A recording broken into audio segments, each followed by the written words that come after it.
Okay, with all this canning and preserving I'm doing with fruit and making jam, I'm completely out of pectin. I have no money, so I am going to show you guys how to make homemade pectin. So stay tuned.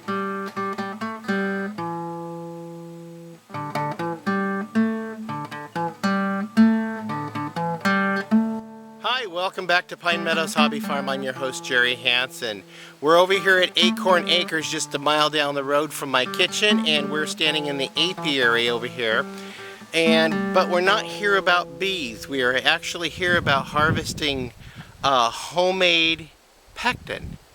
I'm trying to save some money. I don't have the money to run down and get some more pectin and make some finish up my jam, because I have two different types of plums and some cherries I need to finish making jams with. So where I am at is right next to the bee colonies, and this is an apple tree. That's right, apples are a natural source of pectin. So I'll show you how to make pectin. Let's get our ingredient first. So with these apples, yes, they're not ripe yet, they're little. These are perfect for making pectin with. So what you're going to do is grab some of these apples. You just grab a few off of each branch. That way all the energy will go to the other apples and make them bigger. So we're just going to grab what we can reach. And I want to fill this bucket up because the recipe calls for so many apples. So I'm going to keep picking. You guys keep watching.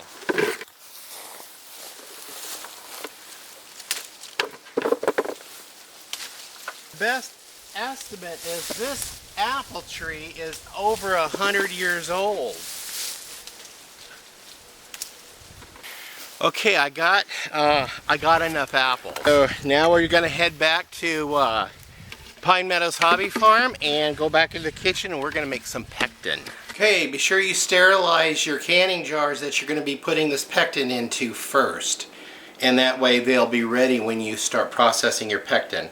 So since it takes about an hour to process pectin, I'm going to go ahead and start the boiling process right now for the jars, and by the time we get ready for the pectin to put in the jars will be done. So here we go. We need about 10 apples. It calls for 7 large apples, but I only have these smaller apples, so we're going to cut up 10 of these apples and go from there. So I'm going to not peel the apples, but we're going to chop them up coarsely. Now these apples are not ripe, and that's the kind you want. And this is 10. Now I'm going to put enough water in here just to cover the apples. It's going to be 4 cups.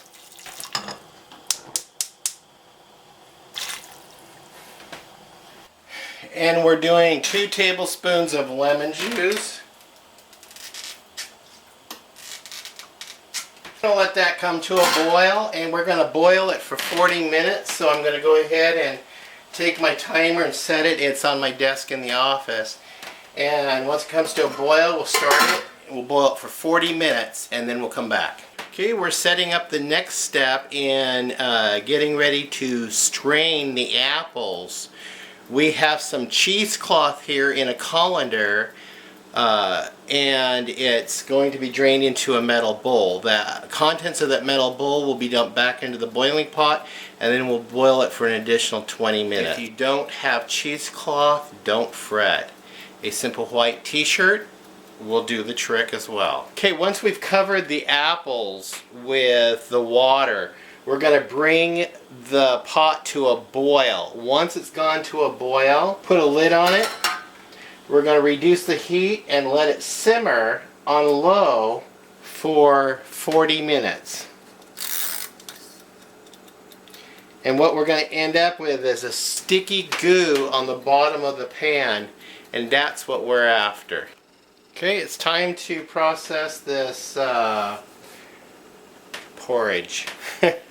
Time to process this apple stuff. So we're going to go ahead and pour it through the cheesecloth. Turn the heat off. And pour it through the cheesecloth. We're just after the juice.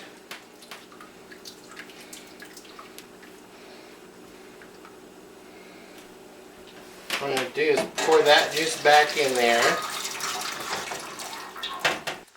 Okay, we boiled it down and it's got some of that gel stuff on it, thickener. Well, that is the pectin. Now remember, this is how the pioneers made their pectin. They didn't have that kind of chemicals available at their local grocery store to run down and grab pectin to make their jams and jellies.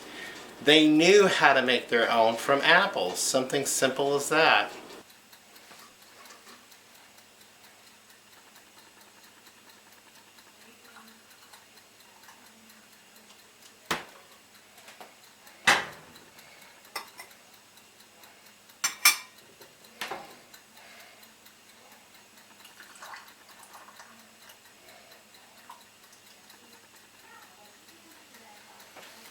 Those make enough for 2 half-pint jars. Okay, the one jar I'm going to go ahead and can, and the other one I'm actually going to use. For storing instructions, if you want to can it or freeze it, if you refrigerate it, it's good for a month. Okay, we're going to can this one. And it'll be good for a couple of years. And this one we're going to use tomorrow. So you want to refrigerate your pectin, and it'll be good for a month, up to a month in the refrigerator. And to freeze it, it'll be good for upwards of a year. Now to can it, it'll be, of course, it'll last for a lot longer. And of course you can always just go out and harvest some more unripe apples next season, or at the beginning of the season, about middle to end of June, early August is the best time to harvest your apples and make your homemade pectin.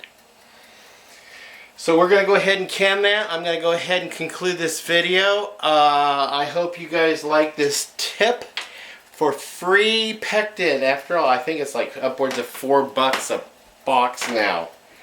I got a bucket of apples out there. I'm going to be canning up some more pectin tomorrow. So I'm happy that you guys join me on this adventure here at Pine Meadows Hobby Farm and learning how to make your own homemade pectin the way the pioneers did it. I'm your host, Jerry Hansen, here at Pine Meadows Hobby Farm. We're in the kitchen canning pectin, homemade. Please subscribe, give me a thumbs up, leave a comment. I like reading your comments, and I'll see you guys on another video. Bye-bye.